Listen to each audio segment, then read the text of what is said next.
Thinking Aloud. Conversations on the leading edge of knowledge and discovery with psychologist Jeffrey Mishlove.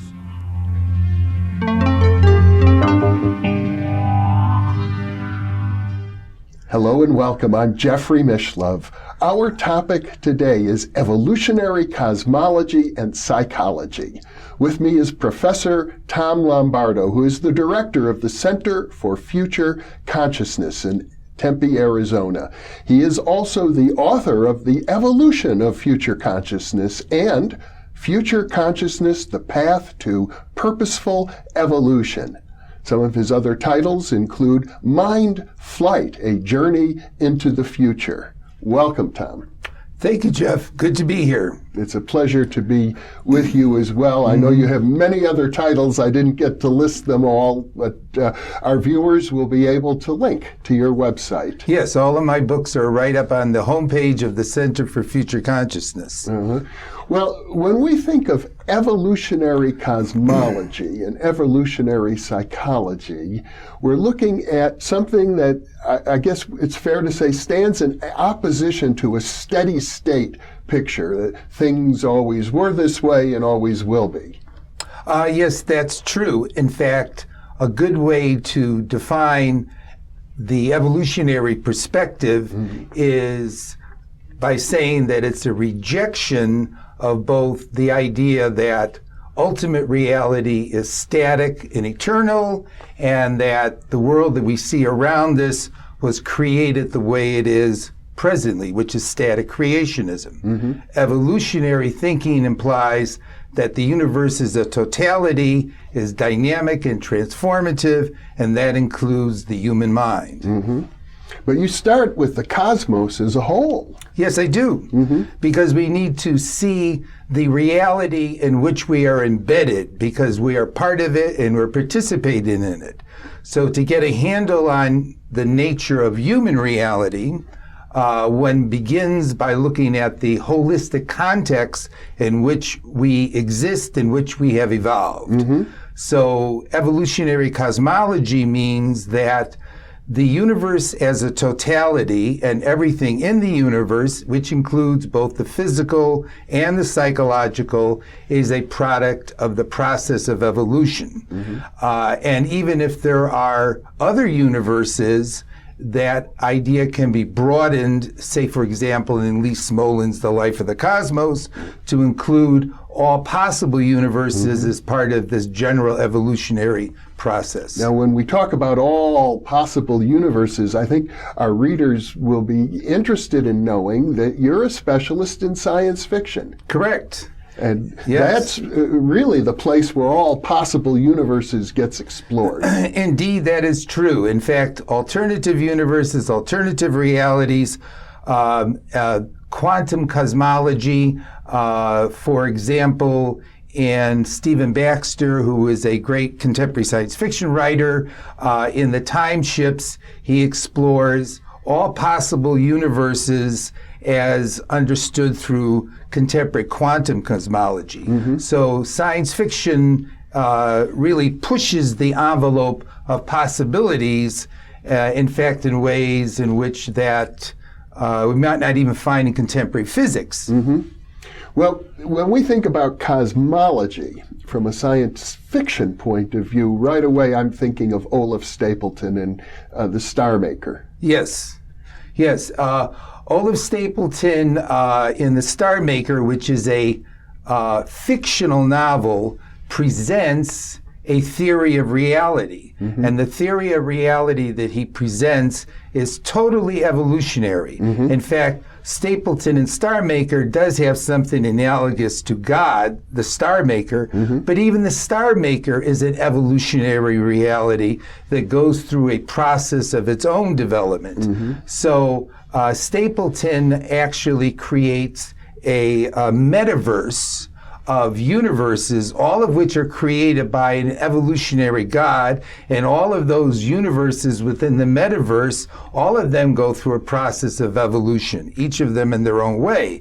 So in fact, Stapleton is a paradigm example of someone who is a thoroughgoing evolutionist when it comes to the nature of reality. And when we think about cosmology, the way you do as a psychologist and a specialist in science fiction, and in the light of what Olaf Stapleton himself has written, which sort of stands apart from other science fiction works, I believe, in terms of its cosmological scope, the Star Maker. There's a sense in which I suppose you could say it's not only the cosmos evolving, not only humans evolving, but even the gods. Yes. In fact, although Stapleton is a monotheist in that he only has the singular Star Maker, if one were to be a polytheist, you could, of course, apply evolution to a polytheistic frame of reference too. And metaphorically speaking, throughout history, we have seen an evolution in our notions of deities, of gods and goddesses. So at least at the historical cultural level, evolution has gone on there too. In fact, you could say that evolution has gone on within both religion and spirituality, which is part of the general big scheme of things across time. That is, everything that we see around us is an evolutionary reality which has emerged as a consequence of evolutionary processes, and that includes both the physical, the psychological, the cultural, and other dimensions of reality. The technological, too. Technology evolves. So we're talking about something, an evolutionary principle much larger than just biological evolution. Well, of course we are. Evolution is not limited to the biological. We may associate it with the biological because of Darwin's theory of evolution, but in fact, even long before Darwin and clearly after Darwin, both scientists, philosophers, even spiritual religious thinkers have applied the concept of evolution to all different aspects of reality. Say, for example, Immanuel Kant and Rene Descartes, 1 or 2 centuries earlier, presented evolutionary theories of the universe as a totality. And Lucretius, the Roman writer, presented an evolutionary theory of human civilization back 2,000 years ago. So you could, for example, look at Carter Phipps' book, Evolutionaries, which came out a few years ago, in which he does, I think, a good job of showing that the concept of evolution has been applied across the board, and in fact, it presents a general cosmic narrative that subsumes all of reality and puts all of the different pieces of reality into this big temporal perspective, this dynamic perspective of the nature of existence. Now, in opposed to the evolutionary view is a kind of a steady state view. I suppose it might be embodied in the, I think it's a biblical phrase, there's nothing new under the sun. Correct. Yes, in fact, we could state that the classical, ancient view of ultimate reality was that ultimate reality was unified, eternal, and changeless. And the evolutionary model of reality is in direct opposition and critique of that earlier model of ultimate reality. So now we want to say that that ultimate reality is actually dynamic. It probably is pluralistic, and it clearly has a progression to it and a history to it, which, for example, in contemporary physics and physical cosmology is presented in the form of the Big Bang Theory and the emergence of particles, molecules, chemicals, planets, suns, stars, galaxies, and all the way up over a 13.7 billion year period. Yeah. So yes, that's the opposition. That's the difference there. You know. As we speak, I'm reminded of one of the great philosophers of the 19th century, Friedrich Nietzsche. Yes. Nietzsche, I think of him as being both steady state and evolutionary. He talked about, the progress of the human race to the Übermensch, to a higher state of humanity. At the same time, he talked about eternal recurrence. Yes, that's right. And I guess, to be blunt, I don't buy the notion of eternal recurrence. I think that the future will always be, in some sense, different from anything that happened in the past, that there's not any ultimate repetition. In fact, to throw another philosopher, Gottfried Wilhelm Leibniz, in Nietzsche's face, Leibniz would say that two things which in no sense whatsoever can be distinguished from each other are the same thing. So you couldn't have perfect repetition, because if you had perfect repetition, it would collapse back into a one. You couldn't repeat it in perfect resonance with the first time. So I don't think, I think that there's patterns of that are cyclic, that have general properties of repetition, clearly so, that's there, but it's never exactly the same way it was before. You could almost think of it maybe as a spiral. It comes around and around, but always the spiral gets larger. Or something happens with the spiral. Whatever it happens to be, it may get larger, may get more defined. Could get smaller. Could get smaller, too. Yes, in fact, I have an image of that, in fact. And in fact, that was Hegel's synthesis of the progressive dynamic evolutionary model and the cyclic oscillatory model of the universe, which was to create the dialectic, which is in fact a spiral. And that one has a lot of things to recommend itself. Yes. The Hegelian dialectic. The Hegelian dialectic. Although people accuse him of being rather oversimplified in his vision of reality. But he does try to unite together the repetition part with the transformative part in the dialectic. Well, it does strike me that Nietzsche, and I kind of favor William James in this regard, two important figures in sort of bridging psychology and philosophy, talking about the evolution of human beings to develop new capacities. Yes, exactly. And in my writings presently, I begin from the concept of evolution because it sets the stage for having something significant to say about humans as evolutionary realities.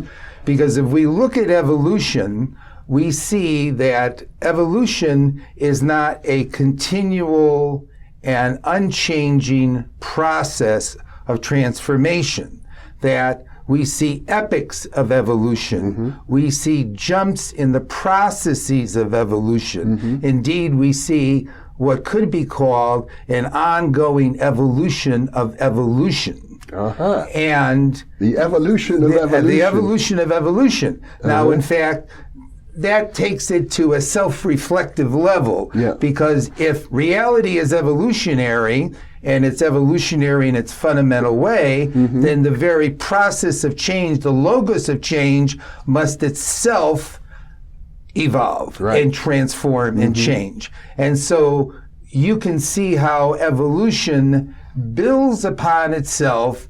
As Walter Truett Anderson said as the title of one of his books, evolution isn't what it used to be. And in fact, as we move through time, we find that new things come into play. And so when we come to humanity, humanity shows an evolution in evolution, because comparing human evolution as it goes on now, with biological evolution as it was described by Darwin, we can purposively and consciously guide and manipulate the very process of evolution. So it's no longer simply natural selection based on random mutations, but there is purpose and conscious selection and guidance now because of our conscious minds and what we can do with them in the evolutionary process. So I think it's sort of interesting that on one hand, we both reflect the cosmos and we transcend the cosmos, because the principle of evolution is a cosmic principle, and we are the as far as we know, the most recent expression of that general cosmic process, which introduces something new into the stew. It just has one little point to say at the end of that. It's important to see that evolution is a creative process. In fact, evolution is, in a sense, the very act of creation. And so it shouldn't surprise us that in evolution, we do find this creative motion going on, where what we have now is in some sense transcendent to, distinct from, and yet somehow connected together with what came before. Well, I suppose it's fair to say that the very earliest human beings before recorded history learned how to domesticate animals. And, and in so doing began to become engaged with the very evolutionary process itself. Yes, and that's just one example, but that's a very good one. Agriculture, which involved the thoughtful manipulation of plant life on the earth, was another a strong case of evolution. What I would point out, though, as being a very important example is that when we became self-conscious and began to develop values, we reflected upon ourselves and thought about what we were, how we do things, what is the makeup of our psyche, and because we were self-reflective and therefore self-evaluative, we began in various ways through early forms of myth, spirituality, social controls, and norms to attempt to modify ourselves. So purposeful evolution was in particular applied by humans to humans themselves, not necessarily at a biological level, but at a psycho-social, spiritual level. Which you could say the birth of philosophy itself was all about. How do we inculcate the true, the good, and the beautiful? Yes. As we set up ideals, we set up values, we self-reflect, and then we attempt to direct the process. And we are still doing that today, in that I would suggest to you and to whoever is viewing this that right now the stream of your individual consciousness is an ongoing purposeful evolution, which you are coordinating and you are directing to try to develop your own conscious mind through learning, through thinking, through assimilating what you're hearing going on in this talk and things that you've read about in the past. And so evolution, purposeful evolution, is ongoing in individual consciousness. I would say, just to sum up this last little point, that everything of significance and the history of human civilization, even some things which are negative like war, are a consequence of purposeful evolution that's being facilitated or guided by humans, all of civilization. Well, interesting you should bring up war, because I know there are those who would argue that things that we regard as highly negative tend to accelerate the evolutionary process. Yes. In fact, somebody asked me recently, when I gave a talk on future consciousness, how do I fit the dark side and evil and what we call the negative aspect of humanity into this evolutionary picture? And a simple way to fit it in, I'm not necessarily saying I totally support this, but a simple way to fit it in is that what we call evil, what we call disasters, what we call misfortune actually spurs us and pushes us to become more creative, more ethical, more intelligent, perhaps more productive. And if one imagines this as a dialectic, then in some sense or another, that dark side is pushing the other side, the light side, to use those metaphors, to evolve further. The static creationism had an eternal God, but also had some kind of, often had some kind of, not necessarily eternal, but some kind of relatively static evil spirit. Diabolic figure. Yeah, diabolic figure. But imagine that the two are in some kind of evolutionary dance, metaphorically with each other, such that as the good side evolves, the negative side is evolving with it. That raises all kinds of thoughts and possibilities, but I'll stop right at that point for the moment. Well, you've raised a topic that we'll probably address in a future conversation. But when we talk about evolutionary psychology, I know you're influenced by the futurist Barbara Marx Hubbard, who suggests that the time has come for humans to consciously direct our biological evolution. Yes.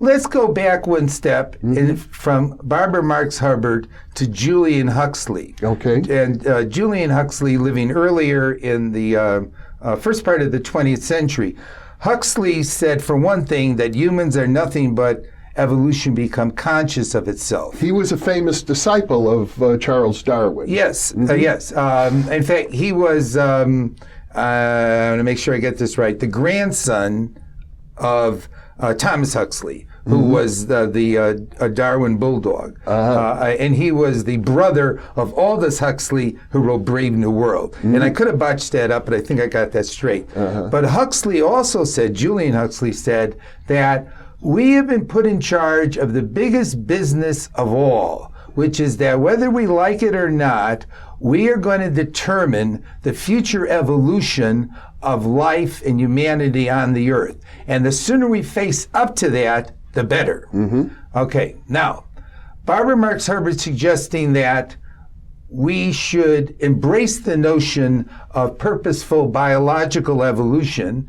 Purposeful biological evolution is one piece of embracing the idea that we should engage in the purposeful evolution of humans, which will include the biological through biotechnology and biological science. Genetic engineering. And genetic engineering. But we should equally embrace, and to different degrees we already have, the psychological evolution of humans and the psychotechnological evolution of humans and the social evolution of humans. The thing is that people don't realize that we have been engaging in the guidance of evolution for a long time, for tens of thousands of years already.